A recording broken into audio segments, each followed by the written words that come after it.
continuing with our little everything you need to know series on all the strategies that we deploy in our trading. So we're going to be taking a look at iron condors today and give you everything you need to know on iron condors.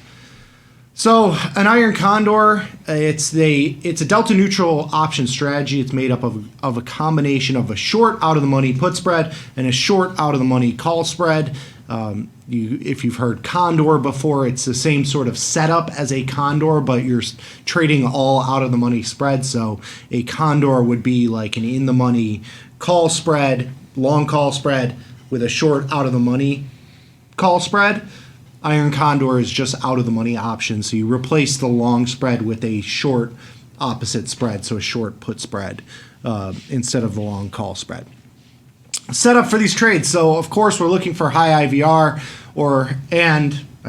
high IV and high implied volatility. Your net short premium, you're selling two spreads. You want to be selling as juicy a premium as possible. So we want that implied volatility to be high. Typically we're looking to sell that around one standard deviation to up to the 30 delta option for the short option. It's there's no perfect strike. It depends on your risk tolerance, depends on how much capital you want to deploy, but we stay somewhere in that range from the 16 to 30 delta for the short option. And then the width of the spread depends on how much capital you want to deploy, how much risk you want to put on, all that good stuff.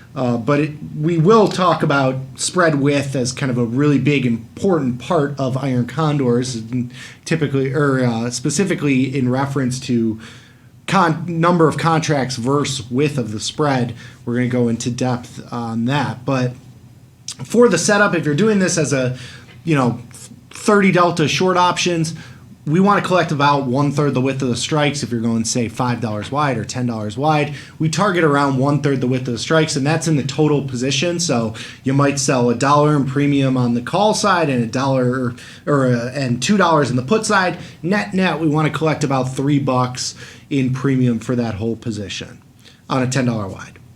Sizing, we want to keep in mind where our risk is when we're looking at adding contracts versus widening spreads, and we'll go more in depth on that on the last slide.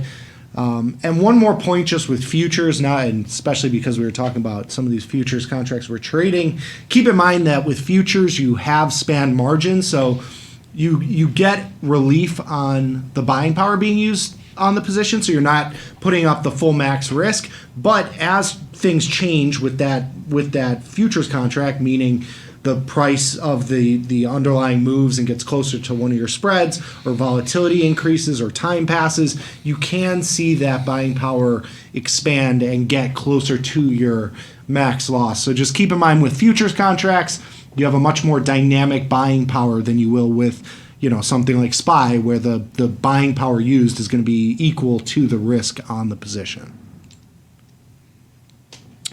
All right, so here's just a quick look at a setup for an iron condor. You're selling the out of the money put spread, selling the out of the money call spread. Directional assumption is neutral. You can get a tiny bit of delta on some of these, especially if there is skew in whatever product you're trading. You'll have typically have delta relative to the non-skewed side. So something like SPY, if you go to the 30 delta on each side, sell $10 wide spreads, you'll typically have a little bit of short delta. IV environment, of course, high, and your max profit is whatever you sell the spread for. Width of the spread minus the credit received is your risk, and we typically target 50% of the max profit, but we're going to dive a little bit deeper into that on the next slide here. So for the profit targets, typically somewhere in the 25 to 50% of max profit range. Your max profit is going to be the credit received, but the big key here is to consider how many days till expiration are left and how many you've been in the trade. I reference this best practice on the right side, which is a fantastic segment that they did a couple years back. And this one was looking at straddles specifically. So I use straddles as our iron condor proxy here. But, when you have a position that's reached a high amount of profit in a short amount of time, you've either been correct on volatility or or time. Time has passed. If you're getting 20 or 40% of the max profit, you have to be right on volatility or time. And so at a certain point, it makes sense to manage those positions early if you get profits really quickly. And this is kind of, a good expectation and good point at which to consider managing those profits at a less than 50% clip there. So you got to consider volatility and how fast that position has moved. That speaks to the right side there. Defined risk trades are naturally going to be much slower moving, so you have much less exposure to the Greeks. These are going to be much more dependent on either a very large volatility contraction or the price of the underlying at a given point in time. So, your $1 wide or $3 wide iron condors, those won't move all that much in the first 20 days, 30 days. You're going to really have to hold that much longer. On the right side, the little table that we have there, that's more applicable to something like a 10 or 20 or $30 wide iron condor where you have a little bit faster moving trade. And of course, another consideration is going to be diminishing margins of return and your risk reward of continuing to hold the position. So if you have $1 to make on whatever position you have, and you have $80 of profit on the table, you now have more risk and less reward than what you started with. You have to consider that with all defined risk trades and all defined profit trades. And it's the reason why we don't hold, 5-cent puts into expiration, because you might wake up with a day like today and your nickel put that you were stingy about closing yesterday is now trading at dollars, and that's what we're looking to avoid with all of our positions. Mm-hmm. I've left you quiet, but management. So you tend to need to hold these positions for longer than you would with any sort of naked position, right? So anytime you define the risk, the trade-off is that it's going to be a slower moving trade. You have less exposure to the Greeks. You got to hold that position and kind of let that position work out over a certain amount of time. One of the things you can do, though, is rolling up or down the untested side. The side that is further out of the money from where the stock price is. So if the stock has gone down, the call spread would be the further out of the money spread. That would be the spread you would roll down. If the stock went up, your put side would be further out of the money. That's the side that you would roll up. But it's not much of a delta adjustment, because when you have spreads, and especially tighter spreads, you don't really have any delta on the position. It's more about collecting more extrinsic value and reducing the amount of risk you have on the table. If you're rolling up or rolling the untested side on a $5 wide or $10 wide iron condor, the goal is probably to get out for a scratch or a very small profit. You're not looking to capture that value in profit. It's really just a way to adjust your risk on the position. Of course, keep in mind the proximity of the spread and the window that you have to hit on those positions. So anytime you're rolling up or rolling down the spread, if the stock's going down, you're going to have a tighter window to hit, which is going to make it a lower probability of actually hitting that window. So just keep that in mind for any of your iron condors that you manage. Love it.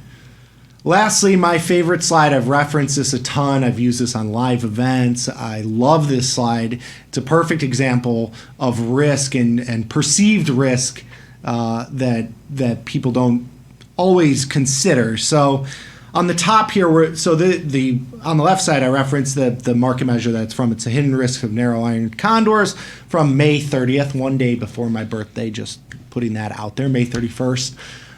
Is my birthday if you want to send some gifts to the office. Let's say it again, May 31st is the date. Yeah, so hidden risks of narrow iron condors on May 30th, 2019.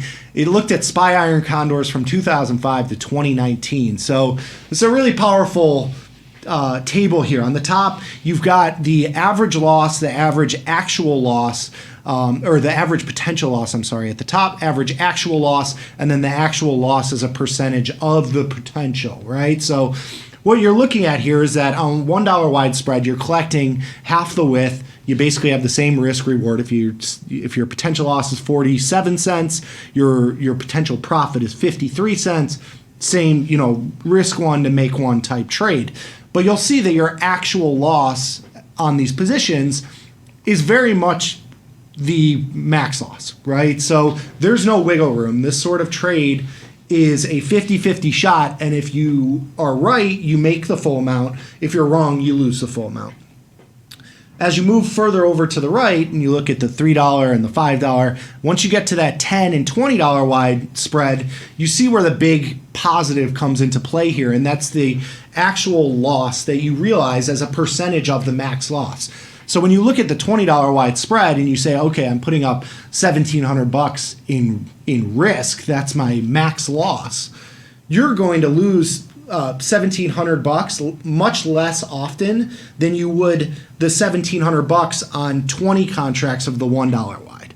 So this is really the big key with spread width versus upping the contracts is that although your risk on 5 $1 wides is notionally less than one $20 wide, the probability of you realizing that amount of risk is way, way higher on the $1 wide relative to the $20 wide that has synthetically more risk on the table. So on the second part of this table, you're looking at the percentage of the losers that were max loss at expiration. This is really what I was talking about in just a minute ago, is that those $1 wide spreads, you're basically losing the full amount. If you're losing on the position, it's you're losing the 47 cents 60% of the time on the $20 wides. And keep in mind that the SPY was trading at a much lower value, so the $20 wide is much wider relative to what it is today. But the same sort of applies here. When you're going out to those much wider spreads, you're not hitting that max loss. You're not getting that $2,000 in risk relative to the $2,000 in risk that you're putting on a $1 wide spread, and that's all because of the probability of that spread expiring fully in the money. Exactly, and this is why when we are talking about managing iron condors or even setting up iron condors, for us, when we're setting up iron condors and why we like to think of them as high IV trades isn't necessarily because we have a big exposure to short vega or an implied volatility contraction. It's not really that. It's more about the ability to create a wider iron condor in a high IV environment than you can in a low IV environment and collect the same amount of premium. And when you couple that with this, where when you can set up a wide iron condor with a nice wide range and have the ability to do a wider spread maybe than a more narrow spread, that's going to be a scenario where the realization of max loss on that spread is going to be significantly lower than doing a $1 wide spread multiple times.